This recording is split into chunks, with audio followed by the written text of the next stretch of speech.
Welcome back to the Indian Wisdom Podcast. I'm your host, Dr. Raj Balkaran. More importantly, you are looking for wisdom teachings, accessible, entertaining, informative, inspired wisdom teachings which you can apply to your life. Actually, applying wisdom teachings to your life is precisely the topic of today's transmission. Why should these teachings be relevant? Why should they be practical? Isn't wisdom and the pursuit of wisdom something esoteric? Is it not to be pursued while cloistered away from the world? Well, certainly, Indian wisdom traditions hail from ascetic renouncer traditions. In ancient times, in the centuries leading up to the time of the Buddha, maybe 8th, 7th century BCE, before the Common Era, we have this radical shift happening across the Indic world.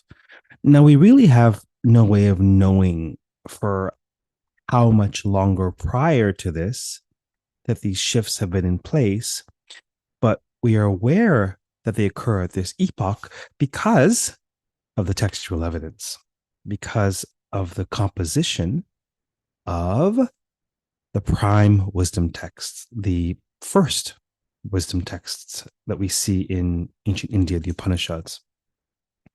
By wisdom texts, what I mean to say is that these were the texts geared towards waking up, towards illumination, towards transcending the mundane, towards escaping the wheel of rebirth propelled by the principle of karma. Indeed, these are the first texts wherein we see this very samsaric, cyclical worldview where individuals are born again and again and again in various bodies to exhaust their karma. This is a topic for another day. It's a rich and profound avenue of discourse, karmic theory. But let me just say that we don't have karmic theory in the ancient Vedic hymns, in the Indo-European traditions. This is actually a new worldview that becomes the dominant worldview, presumably because of how compelling it is in terms of explaining the human condition, in terms of why certain people have certain patterns, connections with people. Some relationships we invent, we create, and certainly we all experienced the fact that some relationships we discover, they're already there. Now, whether or not one believes in karmic theory or reincarnation or samsara, that's neither here nor there for the teaching at hand. It's just important to realize that this entire worldview has a beginning. Yes, it comes from Upanishadic Hinduism, ascetic renouncer traditions. That is, ardent seekers, virtuosos, spiritualists who decided to eschew the world in pursuit of wisdom, in pursuit of enlightenment, in pursuit of waking up. The early Upanishads actually hotly critique the dominant religiosity of the day, i.e., Vedic religion. And this critique was so trenchant that entire movements broke away entirely with the Vedic fold, stemming from this renouncer religiosity. Some of these traditions survive to this day. The most popular of these would be Buddhism and Jainism.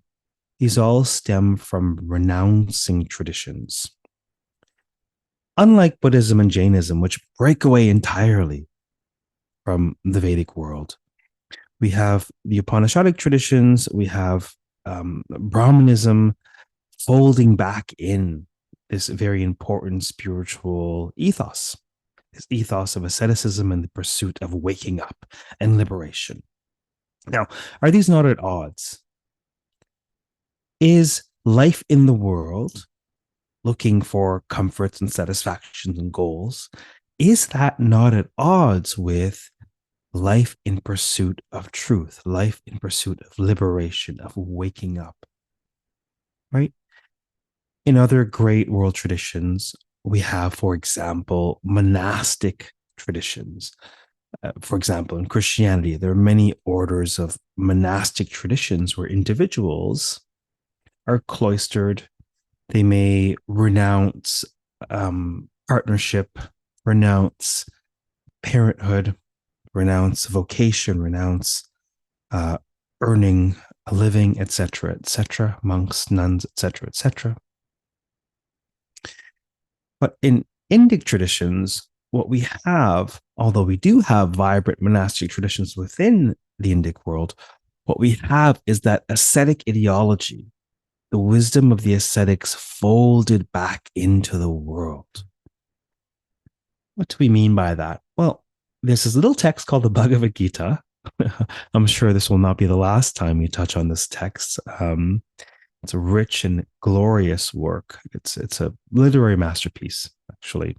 And the Bhagavad Gītā is such that there's a profound conversation that occurs in the middle of a battlefield at a time of war. Nothing is more pragmatic and worldly and mundane than a warfare. And yet, the ancients have seen fit to place this profound spiritual wisdom in the trenches, so to speak. Many of you will be well aware of the frame of the Bhagavad Gītā, where the great archer, Arjuna, is riding in his chariot, and his charioteer is Krishna, his cousin, his friend, and God incarnate, actually, which he reveals through the conversation of the Bhagavad Gītā. Very famously, Arjuna asked Krishna to drive their chariot between the two armies. And the armies are armies of vying factions of the same family. So it's well aware, everyone is well aware of who is fighting whom and why.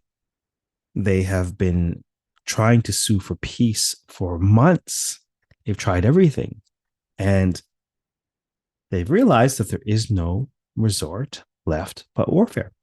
So it's not as if this is the first time Arjuna is confronted with the reality that he will need to fight his kinsmen. But knowing it intellectually and knowing it experientially are very different.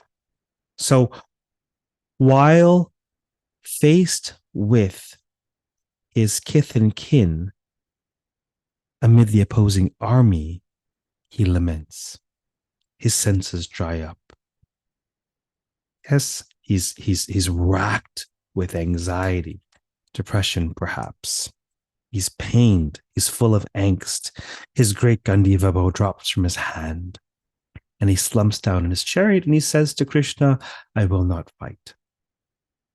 And Krishna, his cousin, his buddy, his charioteer, says, what's the matter with you? You a man or you a mouse? Something along those lines. Actually, probably a little more harsh. He says, look, what are you, a eunuch? Man up, This is the hour of war, and you're a great warrior. You're trained for this your whole life. And Arjuna says something very, very interesting, much to the point we're trying to make today. He says, look, I will not enjoy any victory that results in the annihilation of my kinsmen. I cannot eat food smeared with the blood of my kin, of my own gurus. How can I fight these men? How can I fight Bhishma and Drona, these venerable gurus of mine who've taught me everything I know? They happen to be on the opposing army. He says, nope, I'm going to do the right thing. Arjuna says, look, I've read a bunch of Indic wisdom books. I've listened to some podcasts. I watched some YouTube videos, and I'm well aware of this paradigm of the renouncer. I'm going to renounce. I'm going to take a begging bowl. Better to take a begging bowl and do the right thing, do the dharmic thing, than to engage in this terrible, wretched enterprise of war. And Krishna, here, he peeks out from beneath his cousin cap with a twinkle in his eye.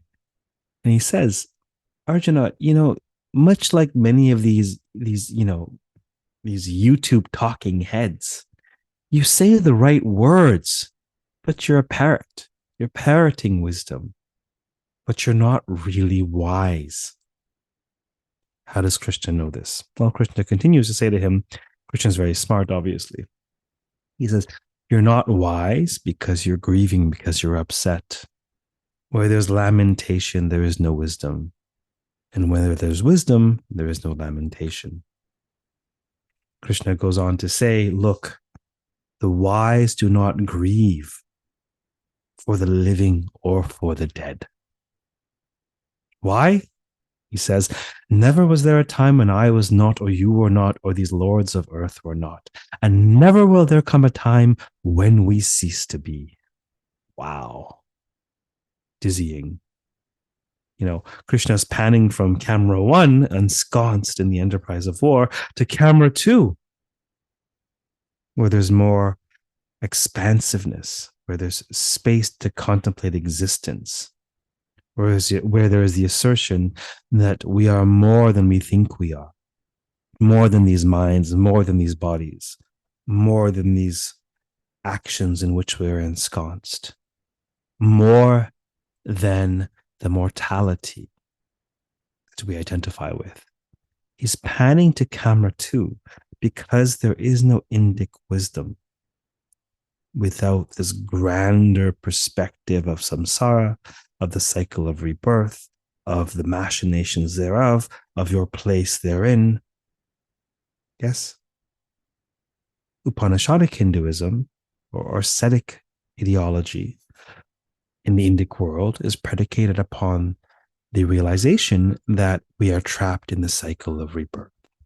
And therefore, the prescription provided is breaking free, waking up, getting out of here, moksha, liberation.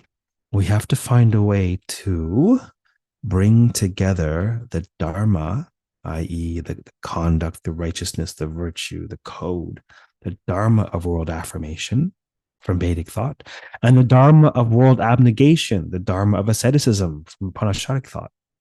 We call this the dharmic double helix, these two strands woven in as if a single entity, but they never really touch. This tacit synthesis of world affirmation and world abnegation.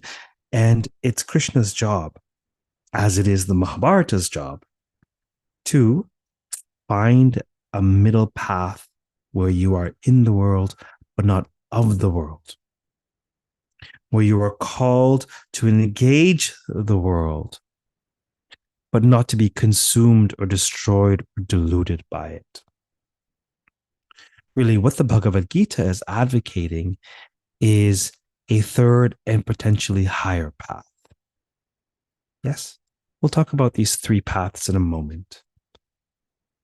Let's just pan back to camera 2, where Krishna is describing the cycle of rebirth. He says, never was there a time when I was not, or you were not, or these lords of earth were not, and never will there be a time when we cease to be. And so the wise do not lament because they know this, and you lament, and therefore you're not wise. He is endeavoring to encourage Arjuna, inspire Arjuna to take up his bow and perform his duty in the world. Now, throughout the Bhagavad Gītā, there are a great many teachings on the subtle workings of reality, spiritual truths, esoteric truths. But at the end of the day, all of the esotericism, all of the spirituality, all of the metaphysical discourse is being leveraged so as to encourage Arjuna to engage his physical, social duty in the world. This is very, very important. The world is not an obstacle to waking up. The world is an instrument to waking up, provided you have the eyes to see, provided you're able to navigate it with a little bit of discernment and awareness. This is a really important idea that we see throughout the epics. We have the pendulous sway of these kings, these aristocrats who who move from the center of society, from the royal courts, from the throne, and they're thrown into the forests amid the ascetics and the beasts to learn. And we have this movement where they experience forest exile, crucial to their training. They come back and they rule. And we have this weaving of the Dharmic double helix that is expressed in the characterization of ascetics and kings and their interactions. So in throughout the epics, we have this bringing together of world affirmation and world denial, this synthesis, if you will. And this continues throughout the Puranas. And perhaps it reaches its height in a really fascinating and profound work that is part of the Puranas. The Puranas being the compendia of mythic and miraculous lore, if you will, histories of kings and sages and magical things, stories of creation and recreation of the cosmos, right? This vast corpus of lore, of Indic lore, right? Now, to my mind, part of the purpose of the Puranas is to bring us back to the worldly. Yes, not to dispense with ascetic ideology, the pursuit of moksha, spirituality, but to nevertheless reassert the world as an extremely important enterprise, a locus wherein we work out our karmas. Yes. Now, there's this really profound work that is part of the Purana corpus called the Devi Mahatmya, the glory of the goddess. It's the only work, well, the first really, wherein we see a great goddess, the divine, as a she. There's much to be said about this work, and we'll be touching upon this in subsequent episodes without question. But one of the most profound features of this work is that it presents the ultimate ontological principle, the supreme, the divine, is not separate from physical reality, the world, the cosmos, but innate to it. The divine, the goddess, is hymned as she who abides in all living beings in the form of hunger, thirst, loveliness, etc., etc., etc. And so we see this very important move in the Indic world towards world affirmation, but mindful of the wisdom of asceticism, of renouncer traditions, walking through the world, but being mindful to subdue one's senses as much as possible, being mindful to steer clear of the pitfalls of prakriti, or material creation. But for the wise, material creation, life, if you will, the circumstance in which you are, right? The experiences which you will encounter, the patterns that persist about you and within you, right? Nature, prakriti, life. It is, for the unwise, a trapping. Yes? For the unthinking, material creation is where we perpetuate our patterns. And most of the time, those patterns are detrimental, where we perpetuate and further ensconce our bondage to those patterns.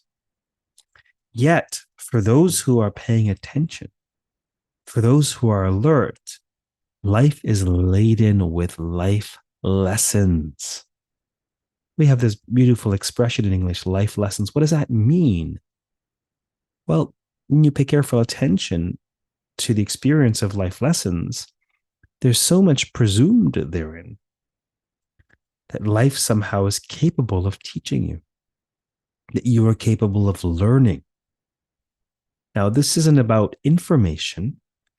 This is about transformation. This isn't about putting factoids into your current perspective. It is about entirely shifting your perspective. Certainly, if you look back 5 to 10 years, you will notice behaviors and perspectives that you've outgrown. You see more clearly now. You see more deeply. You've gained understanding. You've learned life lessons. And life lessons are learned by engaging life. And so, on the one hand, we can think of life as the locus of enticement, of enmeshment, of bondage, of delusion. And yet, the same series of circumstances that we encounter, if encountered with attention and intention, can actually be the very stepping stones to growing, to learning, perhaps even to waking up. This is an important and profound idea. The idea that life is here to teach us what is beyond this material realm. And in order to learn that, we need to undo our learning in a sense. We need to relearn what it means to exist. We need to relearn who and what we think we are, how to relate to others, to self, to the world. Now, I want to share a little story. Last week, I shared a story about Ganesh and Kartikeya. It happened to be the first story that I shared in the Stories Behind the Poses, and there was a great deal of warm and fun feedback, favorable feedback pertaining to the storytelling. It is clear that there are those among you who enjoy a tale or two, and who am I to deprive you of such? It just so happens that the tale I will tell to illumine this principle happens to be the final tale of the Stories Behind the Poses. I suppose we're commencing the podcast with the alpha and the omega of the stories. I encourage you to listen to the tale. If you'd like, perhaps you can read along or read it some other time. But I encourage you to just allow yourself to be drawn into the story world, because it'll have the power to really shape and transform you if you allow it. And all you need to do for that to happen is to relax and enjoy a ride on the magic carpet. In ancient times, there was born to a Brahmanical lineage a great sage. And this sage studied the Vedas, the Vedic revelations. Yes, the ancient Vedic holy texts. He studied the Vedas day and night. He sacrificed the pleasures of life and social relationships to devote himself to studying the profound wisdom of the ancient texts.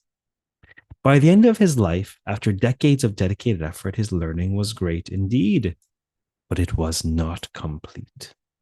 So upon passing away, he was reborn again. Remember, we talked about the machinations of samsara, of cyclical existence, of the principle of karma that ensures that as you sow, so shall you reap.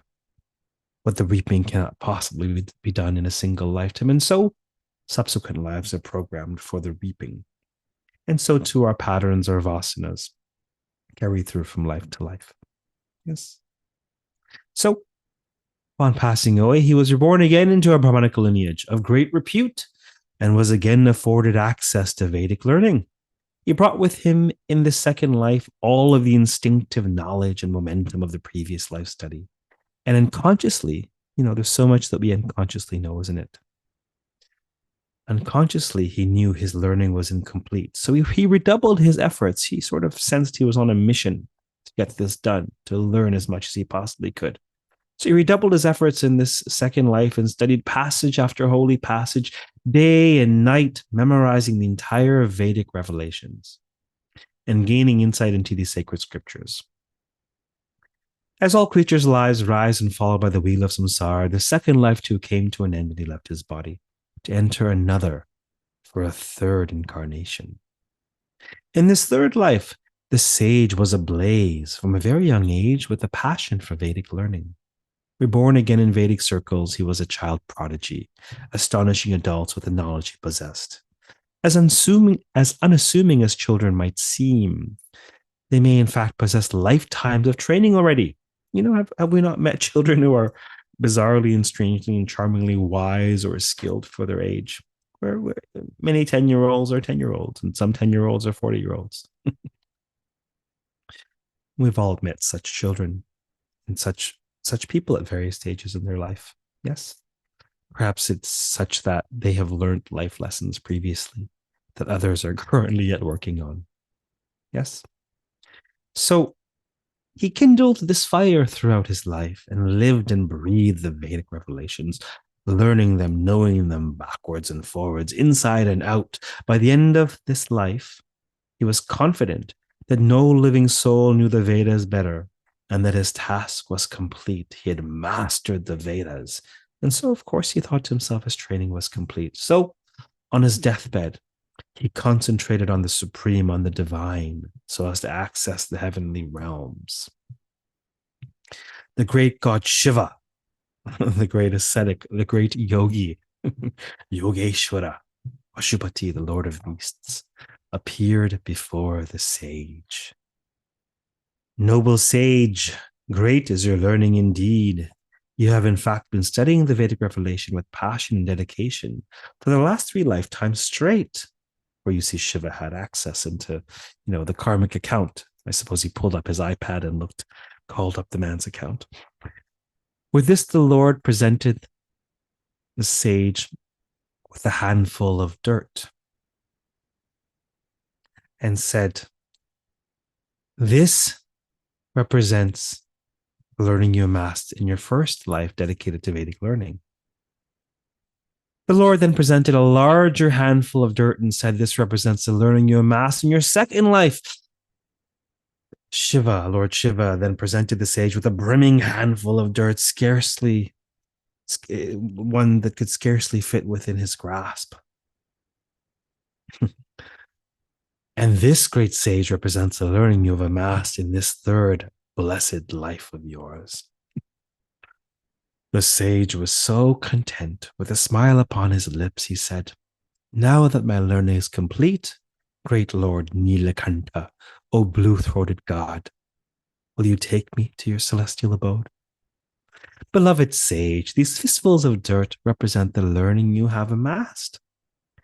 Yet if you gaze out the window and gaze upon the mighty Himalayan peaks, you will behold the vastness of all you have yet to learn." The sage was aghast. "Oh, great God, I've devoted myself to Vedic learning for every available minute of my life. I have eschewed relationships. I've eschewed children. I've eschewed vocation. I've eschewed earnings, so as to avail every possible moment to study the Vedic texts. What more could I possibly do to master the Vedas, Lord?" "Are you sure you wish to know the answer, noble sage?" "Yes, Lord, please tell me, and I will do everything in my power in my next life to complete my learning." "Dear sage, in your eagerness to cloister yourself and assimilate the sacred verses of the Vedas, you have yet to learn how to share the wisdom they contain. This world and all of its social interactions is the greatest wisdom school ever created." The dean is actually my divine consort, Prakriti, Parvati, the Holy Mother. Life's lessons are learned while interacting with others, and even knowledge is crystallized when spoken aloud and shared. This is where your learning lies, great sage. And then your soul's journey will be complete. With this, the Lord smiled, and with a twinkle in his eye, he vanished. Contented by the divine revelation, the sage passed away with a smile on his lips, intent on applying what he had learned in his next life. In the following life, his soul was born again to a great Brahmanical lineage. He was actually born as the great sage Bharadwaja. Bharadwaja was of an exalted lineage indeed. He was the son of Brihaspati himself. Brihaspati was the priest and counselor of the gods, greatest of gurus throughout the Vedic skies. Brihaspati was also available to counsel and console all who came to him. He was blessed with great compassion and great empathy, profound emotional intelligence, the ability to see through the eyes of others, and thereby prescribe the requisite wisdom so they may move forward in their journey. Under the influence of such a great exemplar, of such a skilled father, Bharadwaja soaked up all he learned, not merely divine grace, but social grace. He became a great teacher, and his fame spread far and wide. Maybe he even set up an online wisdom school, who knows? And he expounded the teachings of the sacred Vedas for all to hear. For of what use are these teachings if not shared? He found the sharing of knowledge to be quite fulfilling, and it brought him unparalleled joy, ananda. At the end of that life, he was granted release from rebirth, having learned both his lessons in the Vedas as well as those that a worldly life presents. Now, after each tale that is told in the stories behind the poses, there's a little bit of gloss applying tale, drawing out the emotion and spiritual truths and applying it to the relevant asana for those interested, the yogic posture. There's no need to be particularly interested in the postures per se, but nevertheless, this gloss will illumine the central themes and thrusts of this current wisdom transmission. And so it is as follows. Embodiment is not an obstacle to divinity. This is really important. Yes, there's so many traditions across the globe which problematize and demonize the embodied state. Okay, this body is a gift. Embodiment is not an obstacle to divinity. It is an expression of it. Wisdom, in a nutshell, is sensibly, wisely navigating this world. It's navigating this world with the awareness, perhaps, of what is beyond it. Wisdom doesn't require us to eschew the world, right? The ancient Indic teachers and sages learned this through the profound cross-pollination of Vedic and ascetic ideals, right? This is the very dharmic double helix that is the DNA of Indic thought. This is what is spun through the Bhagavad Gītā. Yes. The wise are called to affirm the world. This is really important, especially in our times. This earth in particular needs to be respected and affirmed, does it not? There'll be future transmissions on the power of these teachings for ecological enterprise. Allow me to continue with the gloss. The wise are called to affirm the world, while of course refraining from becoming fully enmeshed within it. To my mind, and I've said this to various clients and students over the years, there are overarchingly three types of lives. There are lives of the vast majority of people who are mundane in their bent. They're here to sort of uphold the status quo in a sense, and they're here for mostly mundane enterprise. They're looking for certainly careers, children, spouses, etc., etc., etc. Yes. There are those who eschew the world. They're sort of spiritual virtuosos. Some of these succumb to escapism, to my mind, but some of these are really and truly ardently aimed at spiritual purification, whatever that looks like, from whatever religious tradition they hail. And there are those who, assuming samsara, perhaps they've had renouncing lives in past. Okay? But there are those who have the muscle mass of renunciation, are able to imbibe the spirit of detachment, and wisely, sensibly, centeredly navigate the world. Okay. Interestingly enough, the podcast is affording me the opportunity to provide a gloss upon the gloss. Allow me to continue reading the gloss. Okay. The wise are called to affirm the world while, of course, refraining from becoming fully enmeshed within it. Nothing is worth having if it isn't worth sharing. Purpose in this world. Purpose. What is purpose? Dharma. Dharma is a rich and profound word. It relates to the ancient Sanskrit word rita, the cosmic rhythms, the cosmic order, the Tao, if you will, the sacred order. Dharma, to my mind, is that which upholds in a noble sense. It variously means virtue, righteousness, duty, justice, merit, morality, purpose.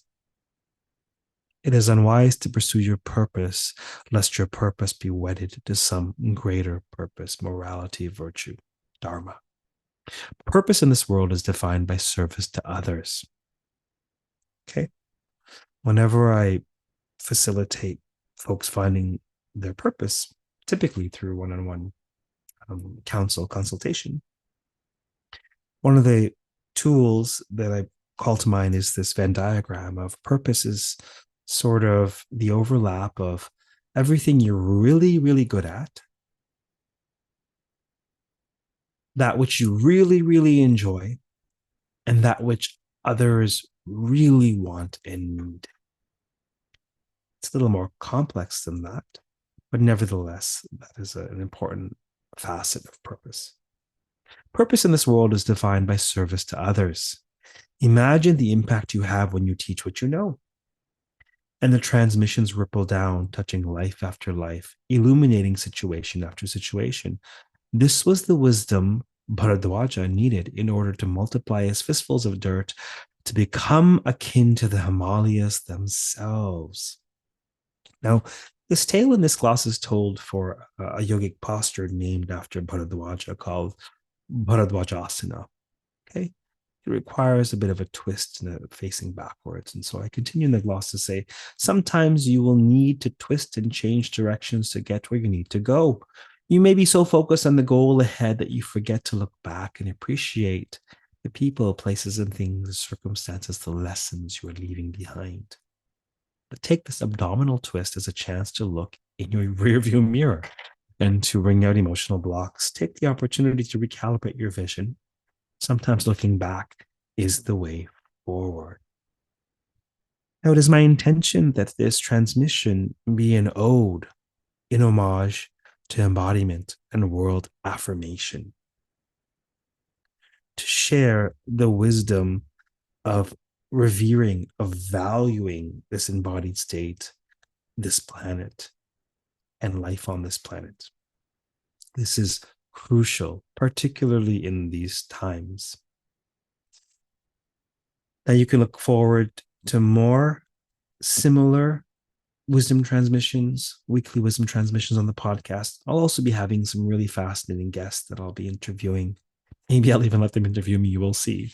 But we'll have some great conversations, and I will be inviting some students at some point so we can have real live teaching moments and tutorials for you to listen in on. By all means, reach out if I can be of service in any way. I actually run an online learning platform called the Indian Wisdom School. I'm available for consultation, for presentations. Certainly, if you have a question, you can get in touch and I can send you some resources or answer it as best as I can. I'm here for your service. I hope that these transmissions are of use to you. And if there are requests for further transmissions of a particular type, by all means, reach out. Till next time, keep well, keep listening, keep learning, keep applying what you've learned. Have a look at your life and perhaps adopt, rather than the lens of things happening to you, perhaps adopt the lens that things are happening for you, for a purpose, for your learning. Perhaps the most powerful frame through which to view experiences is this: what am I called to learn from this? Until next time, keep learning. Namaste.